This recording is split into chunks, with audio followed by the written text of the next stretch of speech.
हम लोगों को लगता था कि दूसरे के घर का कलेश देखने में बस इंडिया वालों को ही मजा आता है, लेकिन जैसे ही फ्रांस के प्रेसिडेंट इमैनुअल मैक्रों का एक वीडियो वायरल हुआ सोबहान, वैसे ही पूरी दुनिया की जनता लगी चटखारे लेने, मीम बनाने लगी। पहले आपको ओरिजिनल वीडियो दिखाते हैं और फिर आपको आगे की कहानी बताएंगे पूरी तसल्ली से।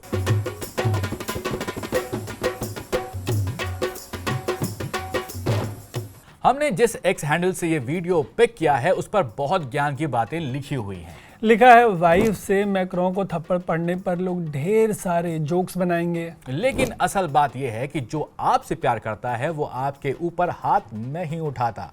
क्या बात है सर, क्या बात है सर, क्या बात, ये बात है यार। बात तो है, लेकिन मैक्रों पे जजमेंट पास करने वालों ने पता किया क्या कि मैक्रों का आखिर कहना क्या है। यार, दूसरे के घर के कलेश की ब्यूटी यही होती है, किसी को फैक्ट से मुझे फर्क नहीं पड़ता। यार मत पड़ता हो फर्क, लेकिन मैक्रों का कहना है सोबान कि उनकी जो पत्नी है ब्रिजेट मैक्रो नाम है उनका, उनसे वो हंसी मजाक कर रही थी और लोग इसे लेकर लगे थैरी बनाने। वैसे भी दोनों को लेकर पहली बार विवाद नहीं हुआ है। मैक्रों के पहली बार प्रेसिडेंट बनने के बाद जब दुनिया को पता चला कि दोनों की उम्र में 25 साल का डिफरेंस है और मैक्रों 15 साल की उम्र से ब्रिजेट को डेट कर रहे थे, तब से ही दोनों का रिश्ता दुनिया भर के लिए ही चटखारे का मामला बन गया है। और तब से ही जब कभी दोनों से जुड़ा कोई विवाद सामने आता है तो दुनिया कहती है कि मजा आ गया भाई, मजा आ गया। ये इसी मजे की तलाश में ताजा मामले के बाद जनता लगी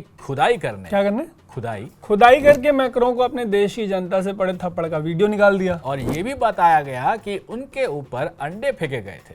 लांछन लगाया गया कि ब्रिजेट ने मैक्रों को तब फंसा लिया जब वो बच्चे थे सोबान, और उनको पूरी तरीके से अब जाके अपने कब्जे में ले लिया है। और भले ही मैक्रों कुछ भी कह रहे हो, लेकिन जनता को यही लग रहा है कि उनके साथ ये हुआ है।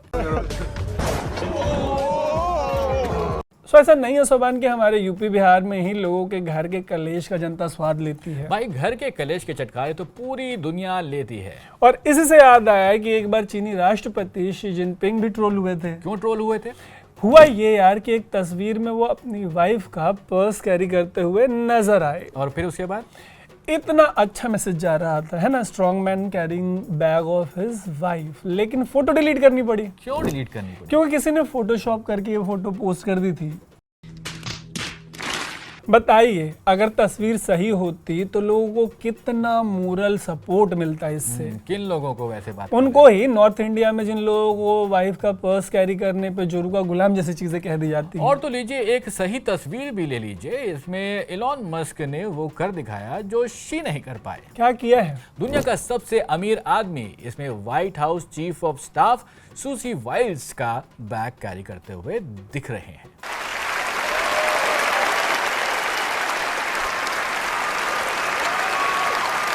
चलिए, इसको देखकर थोड़ी तो हिम्मत मिली जनता को। एग्जैक्टली, एटिकेट तो सीख ही सकते हैं यहाँ पर। थोड़े एटिकेट सीख लो, मैनर्स सीख लो। बट एक दूसरा लॉट भी है। कौन सा लॉट है यार? बिल क्लिंटन से लेके नेल्सन मंडेला तक का ये लॉट है। क्यों, क्या हुआ इसमें? यार, इस स्टोरी को लेकर जब रिसर्च कर रहा था, जब शफल कर रहा था ट्विटर और गूगल, तो एक चीज हाथ लगी। क्या हाथ लगा? उसमें यह था कि दुनिया के इन महान नेताओं ने अपने पार्टनर्स को चीट किया है। इतने महान लोगों ने। बेटा मौज कर दे।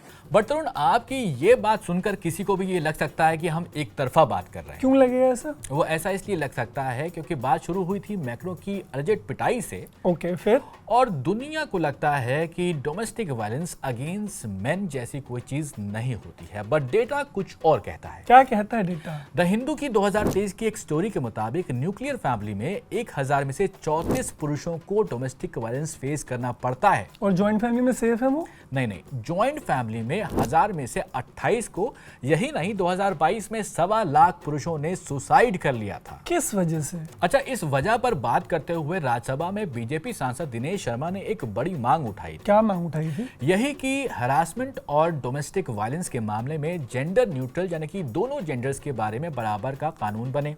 वो मतलब मैक्रों के साथ चाहे जो भी हुआ, लेकिन पुरुषों के साथ जो डोमेस्टिक वायलेंस है ये एक बड़ी सच्चाई है, राइट? बिल्कुल सही कह रहे हैं आप। और इसी सच्चाई पर सोचने और कमेंट बॉक्स में डिबेट बिल्ड करने के लिए हम आपको इस एपिसोड में यहीं पर छोड़ जाते हैं। मिलेंगे अगली बार किसी ऐसे ही टॉपिक पर, ऐसे ही पर्सपेक्टिव के साथ। मेरा नाम है तरुण और मेरा नाम है सोबान।